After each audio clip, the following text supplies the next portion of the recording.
Tantor Audio, a division of Recorded Books, presents 8 Days in May, The Final Collapse of the Third Reich, by Volker Ullrich, translated by Jefferson Chase, narrated by John Mclain. Preface. The Last Week of the Third Reich. On May 7, 1945, the German author Erich Kästner wrote in his diary, "People walk through the streets, numbed. The short pause in history lessons makes them nervous. The gap between no longer and not yet bewilders them." This book is about the phase between no longer and not yet in Germany. The old order of National Socialist rule had collapsed, and the new order under the occupying powers had yet to be established. Many contemporaries experienced the days between Hitler's death on April 30th and Germany's unconditional surrender on May 7th and 8th, 1945, as a profound caesura in their own life stories, as the oft-invoked German 0 hour. During this period, the clocks literally seemed to be standing still. "It's so strange living without papers or calendars, clocks or monthly accounting," one Berlin woman noted on May 7th. "A timeless time which slips by like water, its passing measured only by the comings and goings of men in their foreign uniforms." This feeling of living in a kind of temporal no man's land lent the first days of May their unique character. At the same time, these days were exceedingly dramatic. "Sensation upon sensation," wrote a legal official from the western German town of Laubach in his diary on May 5th. "Events rush in. Berlin conquered by the Russians. Hamburg in the hands of the English. German troops in Italy and western Austria have surrendered. This morning the German army's surrender in Holland, Denmark, and northwest Germany came into force, disbanding on all fronts." The process of dissolution happened so suddenly that contemporary observers had trouble orienting themselves and keeping abreast of events. Germany's dramatic collapse left many who lived through it with a feeling of disbelief, of having witnessed something fantastically unreal. "Again and again, you take your head in your hands to convince yourself that all of this isn't a dream," remarked the pro-democracy politician Reinhold Meier from southwestern Germany on May 7th. Contributing to the confusion was the fact that the end of the war came differently to different parts of the disintegrating Third Reich, and people in each region perceived it in divergent ways. Whereas in the West, the Allies were often welcomed as liberators, fear of the Soviets prevailed in Germany's eastern provinces. This was partly because, for years, the Nazis had cultivated an image of the Bolsheviks as mortal enemies, and partly because Germans were aware of their own crimes against humanity in Hitler's genocidal war against the Soviet Union. While many German soldiers more or less voluntarily surrendered to the British and Americans, the Wehrmacht continued its fierce resistance to the very end against the Red Army in the East. Hamburg was handed over to British forces without a fight on May 3rd, while German soldiers kept trying to defend the so-called fortress city of Breslau, today's Wrocław, until May 6th. Even as liberated cities and regions in Germany were taking the first measures to rebuild political life, the German occupation of parts of the Netherlands, Denmark, and Norway continued into the first days of May. In the Protectorate of Bohemia and Moravia, the German occupation did not end until the insurrection in Prague on May 5th. Notwithstanding many Germans' subjective perception that time had come to a halt, the first days of May witnessed frantic activity in the streets. Huge masses of people were on the move. Death marches of concentration camp inmates crossed paths with retreating Wehrmacht units and groups of refugees. Columns of POWs encountered those of liberated slave laborers and bombed out people returning home. Allied observers spoke of a veritable migration. British diplomat Yvonne Kirkpatrick compared all the movement to a giant anthill that had been disturbed. One of the main ambitions of this book is to depict this chaotic and often contradictory sequence of events. Essential to the intermezzo from April 30th to May 8th was Karl Dönitz, the Grand Admiral whom Hitler named as his successor, and his regime in the northern German city of Flensburg. Dönitz was responsible for the war continuing for a full week after Hitler's suicide. The admiral's strategy of partially surrendering in the west while fighting on against the Soviet Union in the east was intended not just to allow the greatest number of German civilians and soldiers to flee behind British and American lines, but also to sow discord within the anti-Hitler coalition. One of the narrative threads of this book examines how Dönitz sought to turn this strategy into reality, the steps he took, and the illusions under which he labored. The short-lived Dönitz government is also instructive because it featured an almost uncanny continuity with the Nazi regime in terms of both its personnel and ideological statements. Dönitz and his ministers showed no willingness to take responsibility for the crimes against humanity the Nazis had committed. In this regard, the government's attitude was typical not just of the entire Nazi elite, but also of large segments of the German populace. Yet, as the final remnant of autonomous German statehood, the Dönitz government influenced only a small portion of events in those fateful 8 days. Thus, this book trains its sights far beyond the narrow confines of the Flensburg enclave. The aim is to provide a broad panorama of major political, military, and social events and developments. The final military battles, the death marches, the suicide epidemic at the end of the war, the continuing horrors of German occupation for foreign peoples, Germans' own first encounters with their occupiers, the mass rapes in Berlin, the fate of POWs of various nations, concentration camp inmates, and displaced persons, the early, wild expulsion of Germans from parts of Eastern Europe, everyday life among the ruins of war, and the tentative new beginning for the German people and the start of meteoric post-war careers for some among them. The events described here had causes stretching back into the past and consequences reaching well into the future. For that reason, this book repeatedly travels beyond the boundaries of those 8 days. Further, the book traces the origins and careers of its main protagonists. Biographical miniatures alternate with historical close-ups. The aim is to create a vivid portrait of the dramatic transitional phase between the apocalyptic demise of the Third Reich and the beginnings of the Allied occupation. This book allows historical eyewitnesses to be heard in the words of their own diaries, correspondence, and memoirs. In particular, daily journals are an essential source because they most directly express the ambiguous experiences of the end of the war.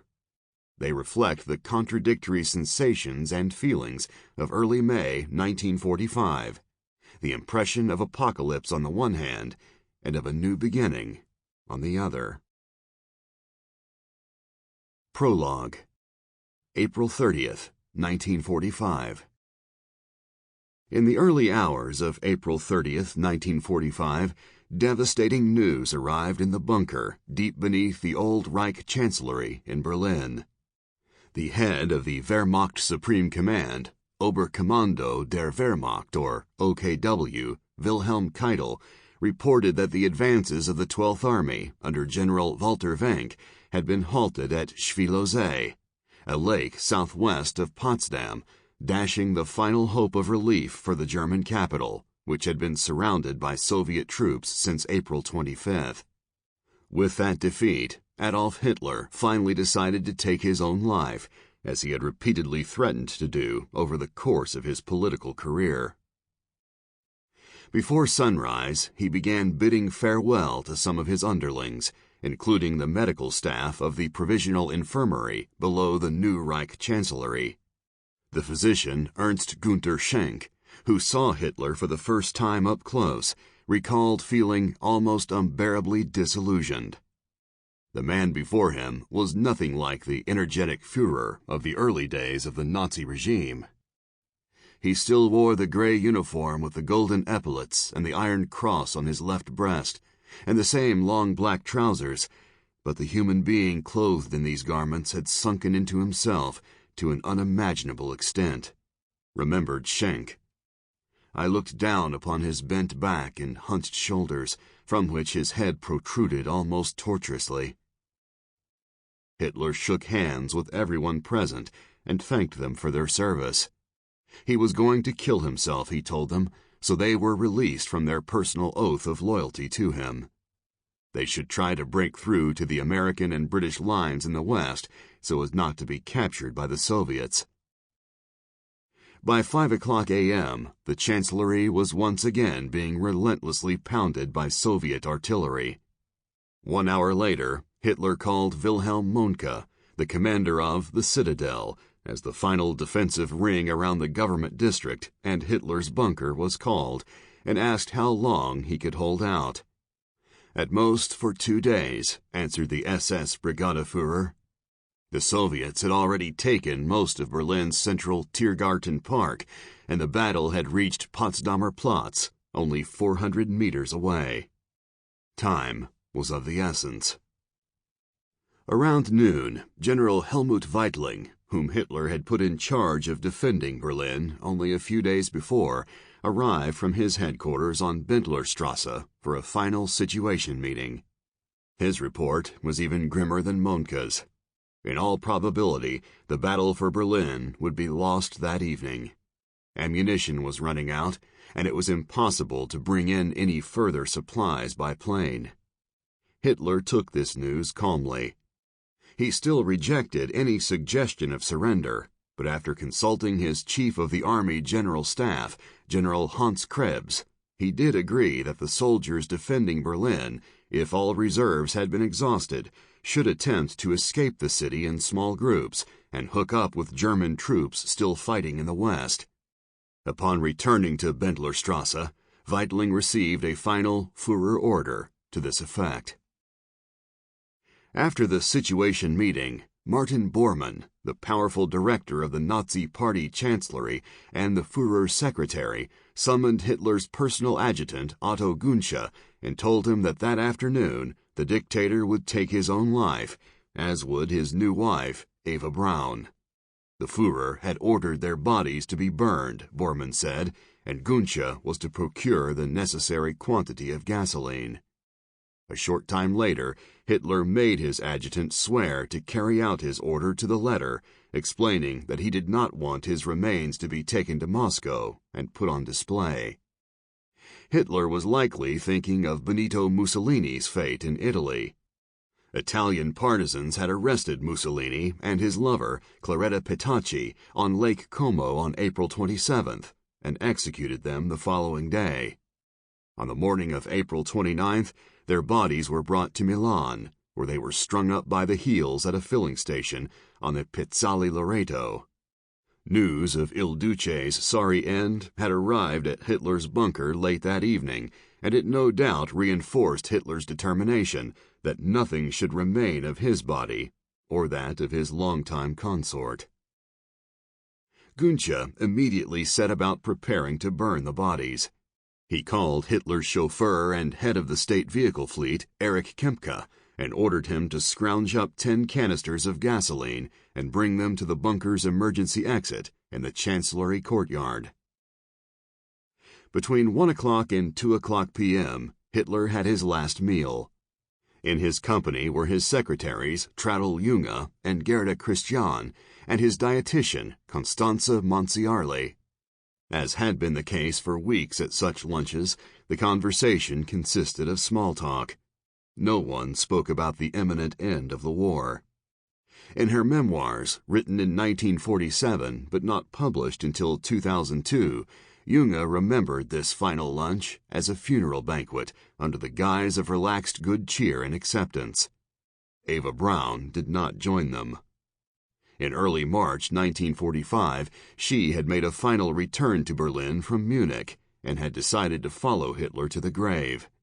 Out of gratitude for her unconditional loyalty, Hitler had married her on the night of April 28th.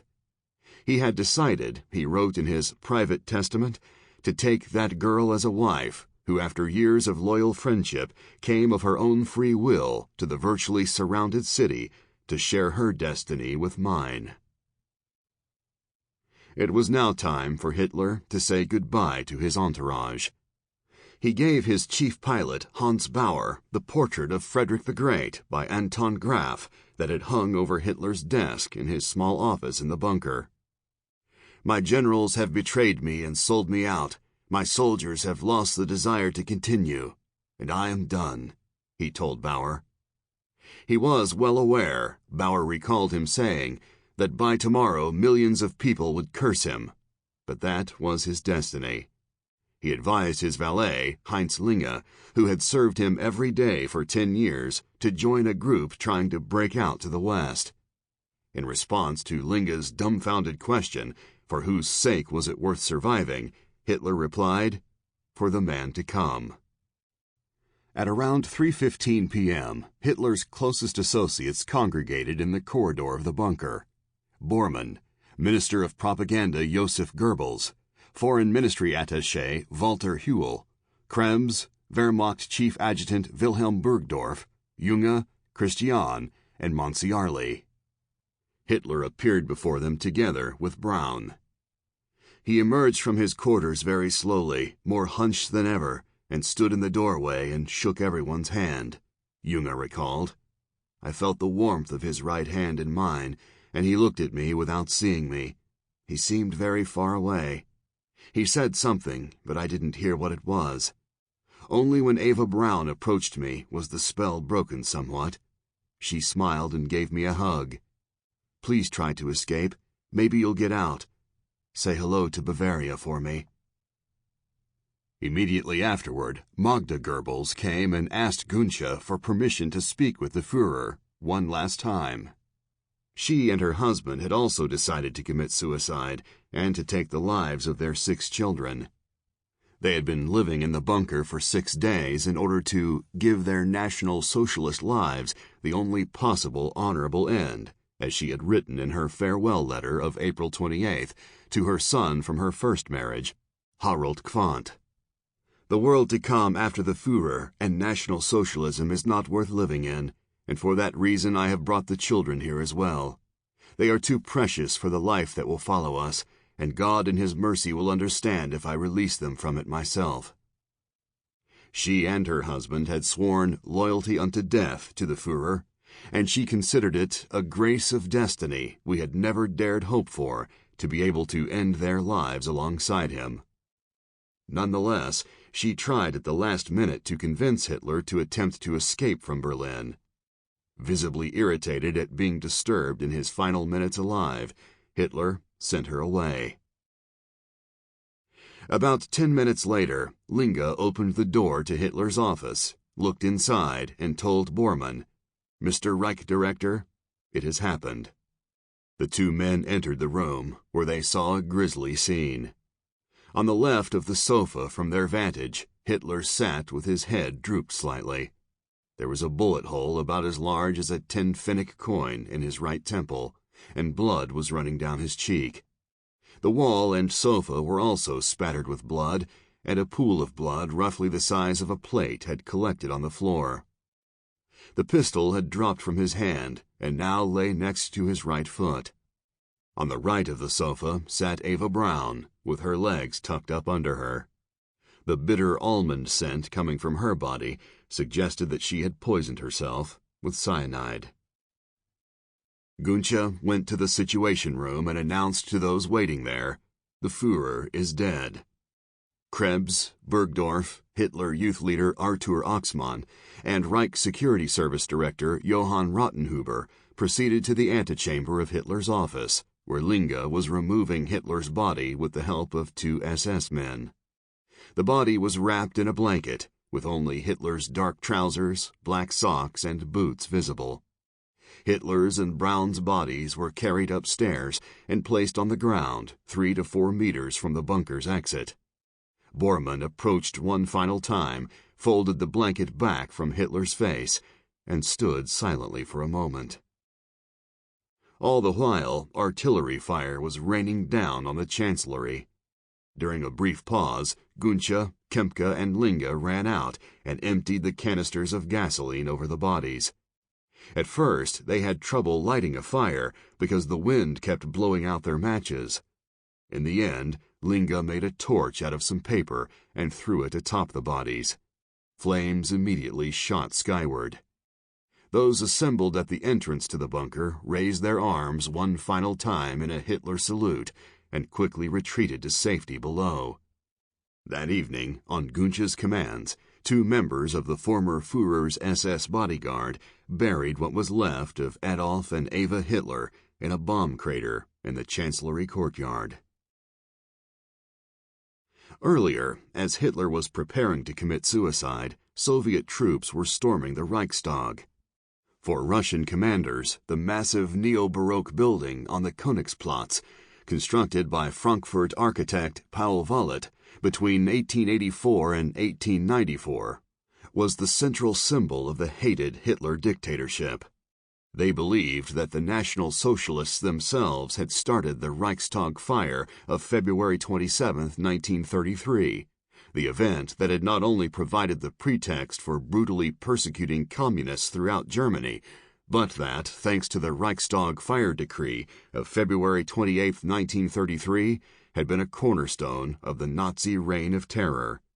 Thus, capturing the Reichstag, and not the Reich Chancellery and the Führer bunker only a few hundred meters distant, was made the primary objective in the decisive battle for Berlin. Soviet commanders had ordered that the building be taken by May 1st, the International Day of the Working Classes. On April 29th, a Soviet vanguard had secured the Moltkebrücke over the Spree River and occupied the Reich Interior Ministry. In the early morning hours of April 30th, the assault on the Reichstag began. German defenders, a motley assortment of Wehrmacht and SS soldiers and a few hundred Navy men, had turned the building into a fortress, blocking all the windows and doors except for firing slits and placing mines in the surrounding area. Machine gun nests and newly dug, water-filled moats made for difficult obstacles, causing the first Soviet assault to fail amid heavy return fire from the German defenders. The Red Army brought reinforcements in the form of assault guns and tanks across the Moltkebrücke to the square, but a second attack in the late morning and early afternoon also failed, resulting in major casualties. Soviet commanders decided to wait for nightfall before launching a final assault originally scheduled for 6 p.m. This time, Red Army soldiers succeeded in reaching the Reichstag's steps and forcing open the main door. Inside the building, the scene became one of bloody hand-to-hand combat. As Red Army soldiers with machine pistols and hand grenades fought their way up the Reichstag steps to the entrance, the German defenders retreated to the subterranean floors. At roughly 10:40 p.m., a group of Soviet soldiers, led by Mikhail Petrovich Minin, reached the Reichstag roof. They carried a sheet of red cloth, but no flagpole, and so they improvised with a pipe they found, affixing their makeshift flag to a half-destroyed sculpture of a woman. But the battle for the Reichstag had not yet ended.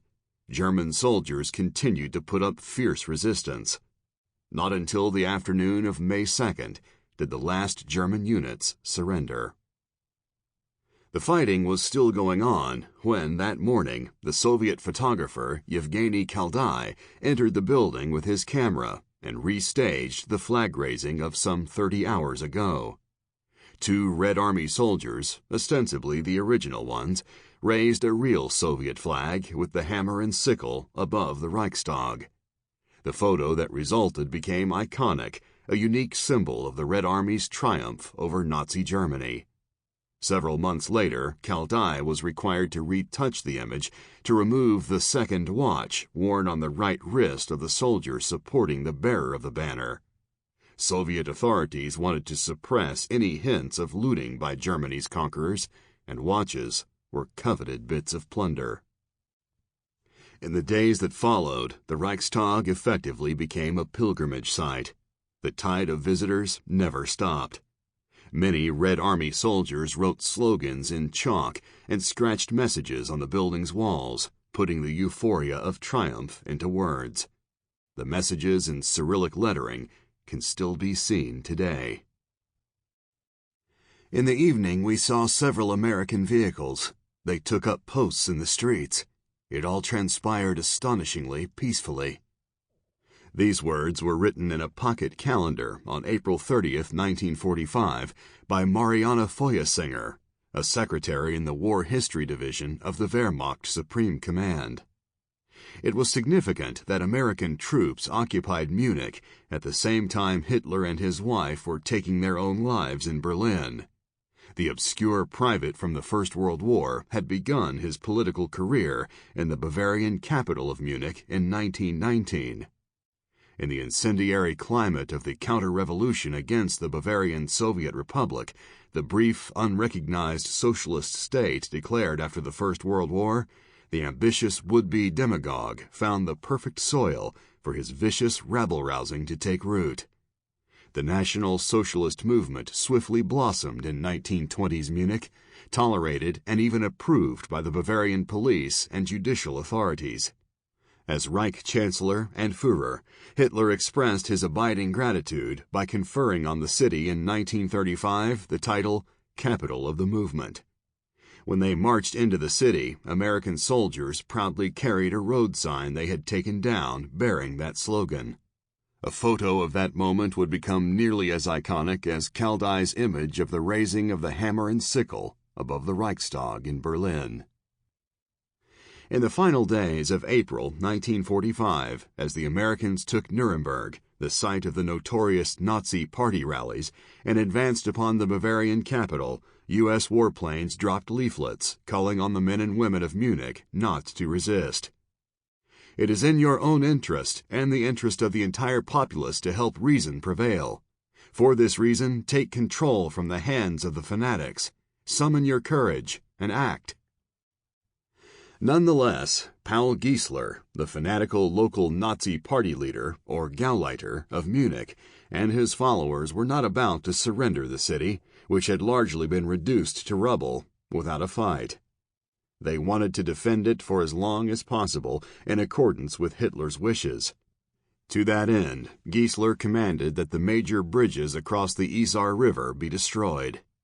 It was one of many senseless, last-minute orders of destruction, but an officer in the battalion responsible for the demolition defied Giesler and refused to carry out the order. In Munich and its environs, several groups of Hitler opponents were determined to act, and over the course of April 1945 coalesced into the Bavarian Freedom Initiative, Freiheitsaktion Bayern, or FAB. These groups consisted predominantly of conservative Bavarian regional patriots whose initial goals were to arrest high-ranking Nazi functionaries and deliver Munich to the Americans. On the night of April 27th, officers led by Captain Ruprecht Gerngross, the head of the Translation Corps of Defense District 7, gave the signal for the uprising to start. The action was codenamed Pheasant Hunt, a reference to the derogatory term golden pheasants used to describe Nazi bigwigs with their gold-laced brown uniforms. The insurgents succeeded in storming Munich's Rathaus and occupying the offices of two radio broadcasters, the Wehrmacht station in Freimann, and the major broadcasting facility in Ismaning. Radio listeners in the greater Munich area could not believe their ears when they heard the news in the early morning hours of April 28th that the FAB had seized the authority of government. In a 10-point program, the insurgents announced the eradication of the bloody rule of National Socialism, which had violated the laws of morality and ethics to such an extent that every upstanding German must turn away in revulsion. They also demanded an end to militarism, the restoration of the rule of law and of human dignity, and the creation of a modern social state in which everyone would have a right to the place he deserved on the basis of his abilities. But Gerngross and his allies... Sample complete. Ready to continue?